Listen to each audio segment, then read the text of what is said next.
ስንት ቀኖች አሉ? 7 ከምን ቀን ይጀምራል? እሁድ 1 ሰኑይ 2 ሰሉስ 3 እያለ አይደል የሚቀጥለው እስከ ቀዳሚት ሰንበት ድረስ። ፍጥረት የጀመረው መቼ ነው? እሁድ ቀን። ስንት ናቸው? 7 የኢትዮጵያ ፊደል ስንት ነው መሰረቱ? 7 ስትማሩ ምን ነበር የምትሉት? ህፃኑ ናቸው የተማረ ቄስ ትምህርት ቤት የተማረ ቄስ ትምህርት ቤት የተማረ ሌላው ውሃ ተገልብጦ በሆነበት ዘመን የተማረው ማለት ነው። ምንድን ነው እያላችሁ የተማራችሁት? ሀግዕዝ ሁካዕ ሂሳልስ ንገሩኛ። ሀራብ ሄሃምስ ህሳድስ ሆሳብ አይደለ? እንዴት ያይዘን ልጆች ሆነን በቃ መርጌታ ጽጌ ጋኛ የንታረገውናችሁ ፊደል ያስቆጠሩኝ አባ ሰላም ስንጀምር እንዴት ያይዘው በቃ ሀግዕዝ ሁካዕ ሂሳልስ እንላለን። ሀ 1 ማለት ነው። ሁ 2 ማለት ነው። ከዛ 7ቱን ምሰሶቿን አቆመች። 7ቱ ዕለታት 1 ሰንበት።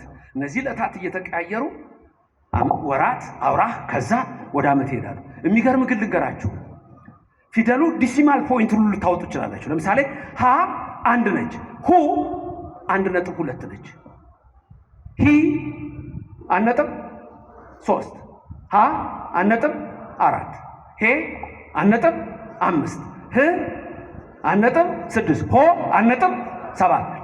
ለስንት ነች? 2። ሉ 2.2፣ ሊ 2.3። እንዴ ቤተ ክርስቲያን ትምህርት እናንተ ግሩም እኮ ነው። ፊደላችን ራሱ እኮ ሚስጥር ነው። ቆይ ሌላ ልንገራችሁ እንጂ ገና ጨምርላችኋለሁ። መንፈስ ቅዱስ በእኔም በእናንተ ይደር። ሀ የማ ምሳሌ ነው? የአብ። ሀ የማ ምሳሌ ነው? የአብ። ሁ የማ ምሳሌ ነው? ቀጥሎ የወልድ። ትንሽ ከነገሯችሁ መሄድ እኮ ነው እናንተ። ሂ የማ ምሳሌ ነው? የመንፈስ ቅዱስ ምስጢረ ሥላሴ። ሀ የአብ፣ ሁ የወልድ፣ ሂ የመንፈስ ቅዱስ። ሀ ራብም የምስጢረ ሥጋዌ። ተመልከቱ፣ 7ቱ ምስጢራት፣ 7ቱ ዕለታት። ሀ ራብ የምስጢረ ሥጋዌ፣ ሄ የምስጢረ ጥምቀት። ምስጢራቱን አታውቁም እንዴ? ነው አልተስማማችሁም? አልተስማሙም እንዴ መምህርዬ? አልተስማሙኝም። እነዚህ ሰዎች እየተስማሙ ነው። እየነገርኩ ነው ለመምህራችሁ። ሀ የማ ምሳሌ ነው? ንገሩኛ። የአብ፣ ሁ፣ ሂ። ሀ ምስጢረ ሥጋዌ፣ ሄ ምስጢረ ጥምቀት፣ ህ ምስጢረ ቁርባን፣ ሆ ምስጢረ ትንሣኤ ሙታን። ኦርቶዶክስ ይችናል፣ ተዋህዶ ይችናል፣ ክርስትና ይችናል። በእያንዳንዱ ነገር የፊደል ትምህርት ረቂቅ ነው። በዚህ ቤተ ክርስቲያን ያደረገን ስሙ የተመሰገነ ይሁን። ስለዚህ እግዚአብሔር ኢየሱስ ክርስቶስ ምን አለ? አልፋ ወኦ እኔ ነኝ አለ። አልፋ ኦ፣ አልፋ ኦሜጋ የግሪኩ ነው። በእኛ አልፋ ወኦ ነው። አልፋ አሌፍ ነው። አሌፍ ከሱ በፊት ምንም ፊደል የለም። ከአ በፊት ምንም ፊደል የለም። ከሀ በፊት ምንም ፊደል የለም። አልፋ እኔ ነኝ። ከኦ በኋላ ምንም ፊደል የለም። አልፋና ኦሜጋ እኔ ነኝ። ዓለማትን የፈጠርኩ እኔ ነኝ። ሰማያትን የዘረጋሁ እኔ ነኝ። ምድርን በኋላ ያጸናሁ እኔ ነኝ። ሰማያቱን ሰማያት የሰራሁ እኔ ነኝ። የሰው ልጅ የፈጠርኩ እኔ ነኝ። ከሱ ውጪ ፈጣሪ የለም። መኑ ይመስለከ እምነ አማልክት እግዚኦ።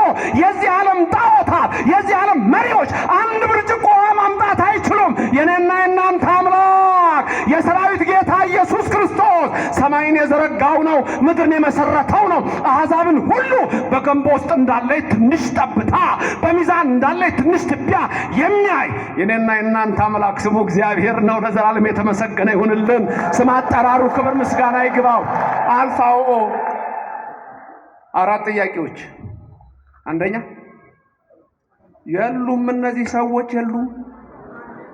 አንደኛ እኔ፣ ሁለተኛ ከየት። የመጀመሪያው ኮስችን ኦፍ አይደንቲቲ ይባላል። ሁለተኛው ከየት መጣው ደግሞ ኮስችን ኦፍ ኦሪጂን ይባላል፣ መነሻ። ሶስተኛው እዚህ ምን እየሰራሁ ነው? ኮስችን ኦፍ ፐርፐዝ ነው። ፐርፐዝ ነው። ምንድነው ማድረገው? እዚህ ምንድነው ፐርፐዝ? ጫት መቃም፣ ሲጋራ ማጨስ፣ መስከር፣ መጠጣት፣ መነታረክ፣ መጣላት፣ ርኩሰት፣ ጣዖት፣ አድመኝነት፣ ሴረኝነት፣ ከንቱ ስራ ምንድነው የምትሰራው እዚህ? ወይስ ፍሬ ማፍራት? the question of purpose ምን እንደማደርገው እዚህ? አራተኛው ጥያቄ መጨረሻዬ ወዴት ነው? the question of destination ነው። እነዚህ አራት ጥያቄዎች በትክክል መልስ የሚያገኙት በኦርቶዶክስ ተዋሕዶ ቤተክርስቲያን ነው። ማነኝ? ፍጡር። ከየት መጣሁ? ከፈጣሪ። እዚህ ምን እሰራለሁ?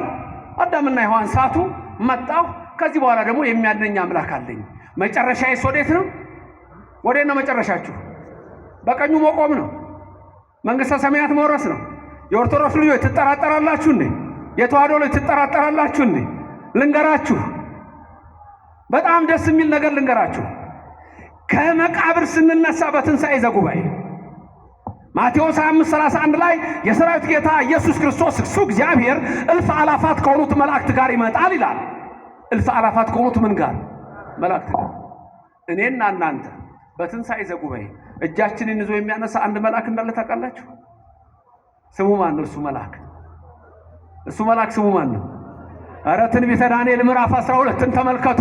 በዛ ሰዓት ይላል ዳንኤል ሲናገር፣ በዛ ሰዓት እነሆ ሙታን ሁሉ ይነሳሉ፣ ትንሣኤ ዘጉባኤ ይሆናል። እኩሌቶቹ ለዘላለም እረፍት ነው የሚነሱት፣ እኩሌቶቹ ግን ለዘላለም እፍረት ነው የሚነሱት። እኩሌቶቹ የሚነሱት ለሕይወት ነው፣ እኩሌቶቹ የሚነሱት ለሞት ነው፣ እኩሌቶቹ የሚነሱት ለሐሴት ነው፣ እኩሌተኞቹ የሚነሱት ግን ለሐዘን ነው። ወየው ይላሉ አለ ያዕቆብ ዘስሩግ። የዛን ጊዜ ወየው ይላሉ እናት የሴት ልጇን ድምፅ የማትሰማበት ሰዓት ይላል ያዕቆብ።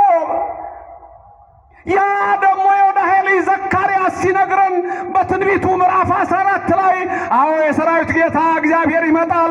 የሰራዊት ጌታ እግዚአብሔር ሲመጣ እግሮቹ በደብረ ዘይት ተራራ ይረግጣሉ። የደብረ ዘይት ተራራ ያረገበት ነው። የደብረ ዘይት ተራራ የኖረበት ነው። የደብረ ዘይት ተራራ ሲያርግ እነሆ ሐዋርያቱ እያዩት፣ ይሄ ወደ ላይ ሲወጣ ያያችሁት ተመልሶ እንደገና ለፍርድ ይመጣል አለ ነቢዩ ዘካርያስም ተናገረ።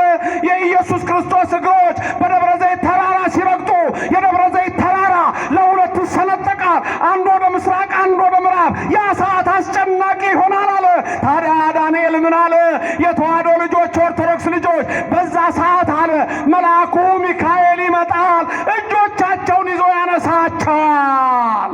ክብርና ምስጋና ለእግዚአብሔር ይድረሰው፣ ስሙ የተመሰገነ ይሁን። እና ታዲያ ሲኦል ለኦርቶዶክስ በፍጹም አትገባም። ሌሎች ይግቡባት። ራሱ ጌታ እንዳለ ማቴዎስ 7:21 ላይ ጌታ ሆይ ይሉኛል አላውቃችሁም። ያስደነግጣል። ጌታ ሆይ እያሉ አላውቃችሁም። ኧረ ይገርማል። እውር አብርተን አላውቃችሁም። ማቴዎስ 7:21 ለምጻም አንጽተን በስምህ አላውቃችሁም። ማን ነው ያን የሚያደርገው? የተዋሕዶ ልጆች እግዚአብሔር የነገራችሁን ያዙ። ቆይ እስቲ እኔና እናንተ የፈለጋችሁትን ብትሉ የምንሄደው የት እንደሆነ ታውቃላችሁ? ድንግል ማርያም ያለችበት ነው የምንሄደው። ክብርና ምስጋና ይግባው እግዚአብሔር። ድንግል ማርያም ያለችበት እንሄዳለን። ስሟን ጠርተህ የትም አትወድቅም። ግድ የለም። ሚካኤል ምን ይልሃል መሰለ? በዚች ዓመት ተዋት። የንስሐ ሕይወት ለሁላችን። በንስሐ ሕይወት ውስጥ ያለ ሰው ሲኦልን አያያትም። ያ ነው የኔና የናንተ ተስፋ። የንስሐ እንባ። ይቅር በለኝ። ሰዎች ነን፣ እንቆሽሻለን። ልብሳችን እኮ አሁን ካልታጠበ ይቆሻል። ቆሾ ይታጠባል። እኔና እናንተንም በንስሐ ሕይወት የሚያጥብ እግዚአብሔር ከኔና ከእናንተ ጋር ነው። አንድ ሰው ነበረ፣ የወይን አትክልት ተከለ፣ ሰውን ፈጠረ፣ ጠባቂ ያደረገ። መጋቤ ብሉይ ሚካኤል ነው። 3 ጊዜ መጣሁ አለ። በዘመነ መሳፍንት፣ በዘመነ ነገሥት፣ በዘመነ ካህናት ነው በብሉይ ዘመን። በዘመነ መሳፍንት መጣሁ ፍሬ ለፈርግ በለዘይቤ ቤተ እስራኤል ሙንቱ፣ ፍሬ አልተገኘባትም እስራኤል። በዘመነ መሳፍንት ፍሬ የለም፣ በዘመነ ካህናት ፍሬ የለም፣ በዘመነ ነገሥትም በመሃል ፍሬ የለም። ቅዱስ ሚካኤልን አነጋገረው እግዚአብሔር። በቃ አጥፋቸው አለ። ሚካኤል መልአክ ደግሞ ለመነው፣ እባክህ በዚያ መተዋቸው፣ አታጥፋቸው፣ እስቲ ልራዳቸው፣ ተራድቼ መልካም ላሰራቸው አለ። እኔና እናንተን መልካም ያሰራን መልአኩ ገብርኤል መልአኩ ሚካኤል ከኛ ጋር መጋቤ ሐዲስ ገብርኤልም ነው። 3 ጊዜ መጣሁ አለ። ኢየሱስ ክርስቶስ ስንት ዓመት አስተማረ? 3 ዓመት። 3 ዓመት ባስተማርኩት ትምህርት ፍሬ ጠፋ አለ። 3 ጊዜ መጣሁ አለ። በልጅነታችሁ ይመጣል እግዚአብሔር፣ ሕፃንነት፣ በውርዝውና ይመጣል፣ በወጣትነት፣ በእርግና ይመጣል፣ በሽምግልና ፍሬ አለ ወይ? አንዳንድ ሰዎች ሽማግሌ ከሆኑ ጽድቅ መስራት ያለባቸው አይመስላቸው። እኔ እንዴት እዚህ ይለኛል። ድሮ እዚሁ እያለሁ ነው። ድሮ ሳስተምር አንድ ቀን ወደ ገነተ ጽጌ ቅዱስ ጊዮርጊስ ሲሄድ እድሜያቸው ትልልቅ ሰዎች ናቸው። እንደዚች መውጫው ላይ ጊዮርጊስ ሼል ነገር ነበረ። የዛሬ ምድር ያድርገውና እንዲህ ሼል ነበር መውጫው ላይ እንደዚህ ባቅላባ ቤት አላለ። ከዛ ወደዛ ላይ ሲወጣ የሆነች ማደያ ብቻ አለችና ወደዛ ጋር ሽማግሌዎች ቁጭ ብለው ብር ይዘው ይጫወታሉ። ሞላ ጎደለ ይጫወታሉ። ሽማግሌዎች እኮ ናቸው። ጊዮርጊስ እዛ አሁን ትምህርት እየተሰጠ ሞላ ጎደል በምን እንደሚጫወቱ ታውቃላችሁ? በሚመጣው መኪና የመጨረሻ ታርጋ ቁጥር። ሽማግሌዎች ሽማግሌ በመሆን አድንም፣ ሕፃን በመሆን አድንም፣ ወጣት በመሆን አድንም። በንስሐ ሕይወት ነው የምትድነው። ለእግዚአብሔር እኮ ሁላችሁም አንድ ቀን አልሞላችሁም። ማቱሳላ እንኳን 969 ዓመት የኖረው አንድ ቀን አልሞላም። በእግዚአብሔር ቁጥር ሁሉም ሕፃን ነው በእግዚአብሔር ፊት። 3 ጊዜ መጣው። በሕፃንነት ፍሬ ይፈልግባል አለ ሆይ? በወጣትነት ፍሬ ያለው የለ? ወጣ ይላሉ። የት አለ ወጣቱ? የት ነው ወጣቱ ያለው? የት ነው ያለው? ደሞ ነገርኳችሁ፣ ቅዳሴ ነው፣ የእግዚአብሔር በረከት ነው። ስጋው ደግሞ ያልቆረበ ሁሉ ያልተቀበለ ሁሉ ወዴት ነው? እንዴት ነው መንግስተ ሰማያት የሚገባው? መቼ ነው ስጋው ደግሞ የምትቀበሉት? መቼ? ቆይ አንድ ትንሽ የቀረች ነገር አለ ይላል። ምን እንደሚቀርብ ጻድቅ ሆናለሁ ብለህ ከሆነ ከዚህ በፊትም ነግሬያችኋለሁ፣ እስከምትሞቱ ድረስ ጻድቅ አትሆኑም። ቁርጣችሁን ወቁት። እንዳይቀየሙኝ መምህራን ካህናት፣ አይሆኑም እስከሚሞቱ ጻድቅ። መቼ ነው ግን ጽድቅ የምናገኘው? በንስሐ ሕይወት በየቀኑ ስንታደስ፣ በየቀኑ ስንታደስ መሐሪ ነው እግዚአብሔር። ይመረናል፣ ሁላችንን ይማረን። ስለ እናቱ ብሎ ይማረን፣ ስለ ቅዱስ ሚካኤል ብሎ ይማረን። 3 ዓመት መልአኩ እኮ ምን አለ? እስቲ ተዋት በዚች ዓመት ልራዳ። ታዲያ ሚካኤል ሲራዳ፣ ገብርኤል ሲራዳ፣ አንተ የኦርቶዶክስ ልጅ፣ አንቺ የተዋህዶ ልጅ ሲኦል እንደማታዋት ይሄንን እመኑ። ክብርና ምስጋና ለእግዚአብሔር ይድረሰው። በንስሐ ሕይወቱ ጸንታችሁ ካላችሁ ወኢረከብኩ ያለው በእናንተ ዘንድ አይሰራም። ስጡ፣ ፍሬ አምጡ። እነዚያ ያልታደሉት ፍሬያቸው ከሰዶም ነው፣ ወይናቸው ከገሞራ ነው የተባሉ በርኩሰት የተመሉ አሉ። በግቢያ ድፍረት የረከሱ፣ በዓለም ርኩሰት የቆሸሹ። እናንተ እኮ የእግዚአብሔር ልጆች ናችሁ። በ40 እና በ80 ተጠምቃችኋል። ስም አላችሁ እኮ ሁላችሁም ስም አላችሁ። ስማችሁንም ያውቀዋል እረኛው። ዮሐንስ ወንጌል ምዕራፍ 10 ላይ ምን ይላል? ኖላዊ ሄር ኢየሱስ ክርስቶስ በጎቼን በየስማቸው አውቃቸዋለሁ፣ እነሱም ድምፄን ያውቃሉ፣ ይከተሉኛል እና የዘላለም ሕይወት እሰጣቸዋለሁ። ኧረ እንደውም ከሌላ በረት የሆኑ አሉኝ ገና አመጣቸዋለሁ ይላል። በየስማችሁ የሚያውቃችሁ እግዚአብሔር ስሙ የተመሰገነ ይሁን። በየስማችሁ የሚያውቃችሁ እግዚአብሔር በየስማችሁ ምሕረትን ይላክላችሁ።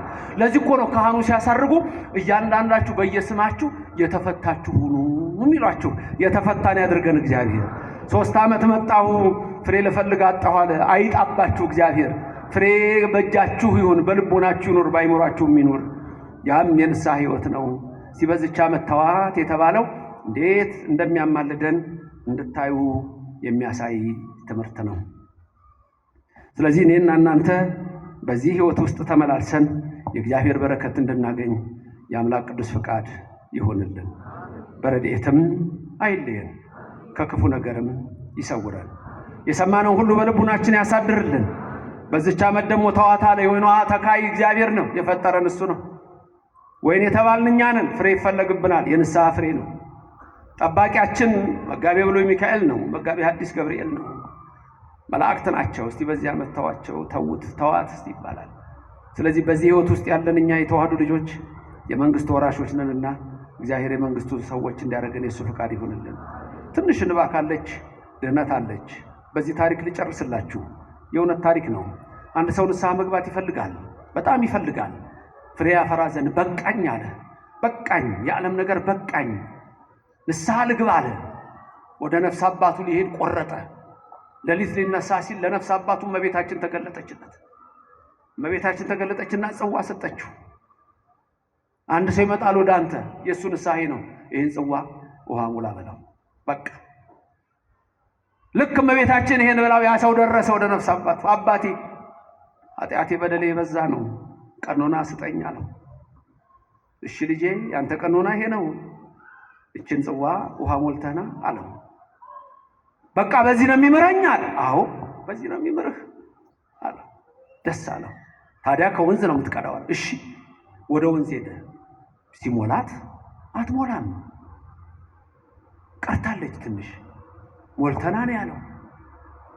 ወደ ምንጭ ይሄዳል፣ ወደ ወንዝ ይሄዳል፣ ወደ ሐይቅ ይሄዳል፣ ወደ ባህር ይሄዳል። አልሞላም ማለት ተንከራቶ ተንከራቶ ተንከራቶ ወደ ነፍስ አባቱ ተመልሶ አባቴ ኧረ ምን አይነት ጽዋ ነች አልሞላ እኮ አለች። እና እንዴት ነው አለው። አይ ልጄ እኔም ታዝዤ ነው እና እግዚአብሔር አይመረኝም ይሄ ካልሞላ አለ። ልጄ እኔም ታዝዤ ነው። የሚቀበለውም አልመሰለው። አልሞላ እኮ አለኝ አለው። ልጄ እኔም ታዝዤ ነው። የሚቀበለው አልመሰለው። እና በእና ኃጢአቴ ልሞት ነው፣ በቃ እግዚአብሔር እኔን አይመረኝም ማለት ነው። ኃጢአቴ ብዙ ነው፣ በደሌ ብዙ ነው፣ አይመረኝም ማለት ነው አለ። አዘነ ነፍስ አባቱ። እሱም ስጥ ነው የተባለው። ከዛ በኋላ የሚቀበለውም አልመሰለው። እንግዲህ ካልማረኝ ምን አደርጋለሁ አባቴ ተቀበለኝ አለው። ካህኑም እጁን ዘርግቶ ሊቀበለው ሲል ከልቡ ፈነቀለውና በቃ አይመረኝም ምን ብሎ እንባው ባይኑ ቢፈስ አንዲት እንባ ተፈናጥቃ ወደ ጽዋው ብትሞላ ጽዋው ይዛን ጊዜ ሞልቶ ተረፈ። ክብርና ምስጋና ለእግዚአብሔር ይድረሰው። ከኔና ከናንተ የሚጠበቀው ትንሽ እንባ ናት። ማረኝ ማረኝ ማረኝ የምትል ትንሽ እንባ ነች። ይቅር በለኝ ነው። ቀራኒዮ ማለት እኮ ይሄ ነው። ሁሉ ነገር ሲጀምር በምሳሌ ነው ብያችሁ የለ። የመጨረሻ እግዚኦታ ስንቴ እንደሚባል በሱ ልጨርስ። ማረኝ ነው አይደል? እግዚኦ እግዚኦ እግዚኦ እግዚኦ እግዚኦ ባህርነ ክርስቶስ አይደል? እግዚኦ እያለ ካህኑ ያዘማል። ስንት ጊዜ ነው በአብይ ዜማ መጀመሪያ የሚያዘመው ካህኑ? እናንተ የምትቀበሉ ስንት ጊዜ ነው? ቄሱ ስንት ያዘማል? 3። እናንተ ስንት ታዘማላችሁ? 3 ሲደመር 6። ከዛ እንደገና 3 ጊዜ የመጀመሪያው ላይ እግዚኦ ብሎ አንድ ነው የሚለው 3 ይላል። 3 ሲደመር ስንት አመጣን? 6። ቀጥሎ ደግሞ እግዚኦ መሐረነ ክርስቶስ እግዚኦ መሐረነ እያለ አንዴ ሲያዜም በውስጡ ስንት ጊዜ ነው እግዚኦ መሐረነ ክርስቶስ ያለው? 5 ጊዜ ነው። እሱ ጋር 5 ጊዜ ነው። እግዚኦ ቁጠሩ። እግዚኦ መሐረነ ክርስቶስ እግዚኦ መሐረነ ክርስቶስ እግዚኦ እያለ መሐረነ ክርስቶስ እግዚኦ መሐረነ ክርስቶስ እግዚኦ መሐረነ ክርስቶስ እግዚኦ 5 ጊዜ። ስንት ይለዋል? 3 ጊዜ። 3 ጊዜ 5 ስንት ይመጣል? 15። እናንተም 3 ጊዜ ስንት ትላላችሁ? 3 ጊዜ 5 ስንት? 15። 15 የቄሱ 15 የእናንተ ሲደመር ስንት ይመጣል? 30። ከፊት ስንት አለችን? 6። 30 እና 6 ስንት ይመጣል? 30 እና 6 36። ቁጥር ጠፋ እንዴ? ቁጥር ድሮ እኮ ቁጥር ስም ሁሉ እኮ እስከ ሚሊዮን ነበር። ሚሊዮን እኮ ትልቅ ስም። አሁን እኮ ሚሊዮን ትርጉም አጥቷል። ኢትዮጵያ ውስጥ ነው። ሌላ ቦታ አላጣም። የትኛውም ዓለም አላጣም። ሚሊዮን ኢትዮጵያ ውስጥ ነው ያጣው። ምሕረቱን ይመልስልን። ስንት አመጣን ቁጥሩን? መጀመሪያ ቄሱ ስንት? 3። ከዛ እናንተ ስንት ሲደመር ቀጥሎ 5 ጊዜ 3 15 ስንት ይሆናል? ከእናንተ ጋር 30። 30 ሲደመር 6 30። ከዛ ቄሱ 2 ጊዜ የሚለው አለ መጨረሻ ላይ እግዚኦ መሐረነ ክርስቶስ ይላል። ስንቴ? 2። እናንተ ስንቴ? 2። መጨረሻ ብቻውን ይላል እግዚኦ መሐረነ ክርስቶስ ይላል። እሱ ላይ እናንተ ትላላችሁ አትሉ? እሺ የመጀመሪያ ቄሱ 2፣ ከዛ እናንተ 2 ስንት ይመጣል? 4። በፊት ስንት ነው ያለን? 36 እና 4 40። ብቻዋን የሚላት ደግሞ የለችም። አንድ ላይ ስንት ይመጣል? 41። ጌታን የገረፉት ከ40 ትርፈው አይደል? 41። ያ ደግሞ እግዚኦ ማለት ማረ ለቅሶ ነው። ዲያቆኑ ደግሞ ምን ያደርጋል? በዛ ሰዓት ምርዋው አይመታም? መረዋ ደወል አይደወልም። የመላእክት ለቅሶ ነው። የእመቤታችን ለቅሶ ነው። ኦርቶዶክስ መሆን መታደል ነው። እንባ ነው። የነፍስ ሕይወት ይሄ ነው። የንስሐ ሕይወት ይሄ ነው። በዘማ እንከሰ ከመይታጽ ምድረን የሚለው ለእናንተ አይሰራም። ፍሬ ማፍራት ነው። የፍሬ ሰዎች ያድርገን። አዛኝቱ ድንግል ማርያም አትለየን። ሊቀ መላእክት ከሁላችን ጋር ይሁን። ዘማሪዎች ስላሉ ትምህርቱን አጠር አድርጌያለሁ። አንዳንድ መዘመር ስላለባቸው ነው። ለመምህርም ነግሬያቸዋለሁ። የሰማነውን በልቡናችን ያሳድርልን። እግዚአብሔር በረድኤቱ አይለየን። ሌላው በጣም ስለዚህ ቦታ ደስ እንዳለኝ መናገር እፈልጋለሁ። ቀጥታ ተከታትያለሁ። የነ ዶክተር ጌታቸውን ኢንተርቪው ሰምቻለሁ። ይሄ ቦታ ገና ሲጀመር ጀምሮ በዚህ ቦታ ላይ ለአገልግሎት መጣበስ ስለነበር ይሄንን የመሰለ መቅደስ የእግዚአብሔር ማደሪያ የሥላሴ መገለጫ መቅደስ ሱሩልኝ ብሎ እንዲህ አድርጋችሁ የሰራችሁ በዚህ እጃችሁ የገባ በጠቅላላ የእግዚአብሔር መንግስት ወራሾች ክብርና ምስጋና ለሥላሴ ይሁን። አመስግኑት እግዚአብሔርን። እግዚአብሔር የተመሰገነ ይሁን። ደግማችሁ አመስግኑት። እግዚአብሔር ይመስገን። ሰልሳችሁ አመስግኑ። እግዚአብሔር የተመሰገነ ይሁን። እጅግ የሚያስደስት ነገር ነው። እኔ ከመጀመሪያው ጀምሮ በልማት ኮሚቴ ከካህናቱ ከምን ሁሉ ነው የማውቀውና ይሄንን ያሳየን እግዚአብሔር ስሙ የተመሰገነ ይሁን። ለፍጻሜ ያበቃን የተመሰገነ ይሁን። ድሮ ወንድሞቻችን ምን ይሉ ነበር? እናንተ መቅደስ ስሩ እኛ እንወርሳለን ይሉ ነበር። አሁን ግን የተገላቢጦሽ ነው። አሜሪካኛ የፕሮቴስታንቱን ቸርች እየገዛ ነው። አውሮፓ የካቶሊኩን እየገዛ ነው። አሐዱ አብ እየተቀደሰበት ነው። ድንግል ማርያም እየተነገረችበት ነው። የእግዚአብሔር ታቦት እየገባበት ነው። አመስግኑት እግዚአብሔርን ከፍ ባለ ድምፅ። ስሙ የተመሰገነ ይሁን። ቀንድ አደርግሃለሁ ጭራ አላደርግህም ያለ እግዚአብሔር የተመሰገነ ይሁን። ኃይል ፊት ነው የማደርገው አላደርግህም ያለው እግዚአብሔር የተመሰገነ ይሁን። ይሄን የመሰለ መቅደስ ሰጠን። ስሙ የተመሰገነ ይሁን። ክብር ምስጋና ይግባው። ይሄ መቅደስ ሲሰራ ሰምቻለሁ። ወደ 20 ሚሊዮን ብር ዕዳ አለ ገና። እንደገና ደግሞ ይሄ ገና ሁሉ ብዙ ነገር የሚፈልግ ነው። ብዙ ነገር ይፈልጋል። ስለዚህ እኔ ባጭሩ መላችሁ በምትችሉት ሁሉ በተለይ እዚህ ውስጥ እግዚአብሔር ደግሞ ገንዘብ የሰጣችሁ ሰዎች ሙቀራው ምንድነው የቀረው በሉ። 20 ሚሊዮን ብር ዕዳ እንደገና ደግሞ ገና ያልተሰራ ብዙ ነገር አለ። ኑ ጠይቁ። ሁላችሁም ግን ይሄንን አውቃችሁ የምትችሉትን የበረከት ሥራ ሁሉ አድርጉ። ለሁሉ እግዚአብሔር ይባርካችሁ ይቀድሳችሁ። ድንግል ማርያም በቀኝ በግራ ትቆምላችሁ፣ ከፊት ትምራችሁ፣ ከኋላ ትከተላችሁ። በልቡናችን ከልጇ ጋር ነግሳ ለዘላለም ትኑርልን። መዋዕለ ጾምን አስፈጽሞ ለብርሃነ ትንሣኤው እንዲያበቃን የእሱ ቅዱስ ፍቃድ ይሁንልን። ክብርም ምስጋናም ሁሉን ለሚችል አዶናይ ኤልሻዳይ እግዚአብሔር ይሁን። ከሰማየ ሰማያት ወርዶ ደሙን አፍሶ ያዳነን ክብር ምስጋና ይግባው። በቅዱስ ሚካኤል በቅዱስ ገብርኤል በመላእክት የሚራዳን እግዚአብሔር ክብር ምስጋና ይግባው። አያችሁ ሚካኤል ስለእናንተ እንዴት እንደሚለምን። በዚች ዓመት ደግሞ ተዋት መልአኩ ነው ያለው። አሜን ይደረግልን። ክብርም ምስጋናም ለኃያሉ አምላክ ለእግዚአብሔር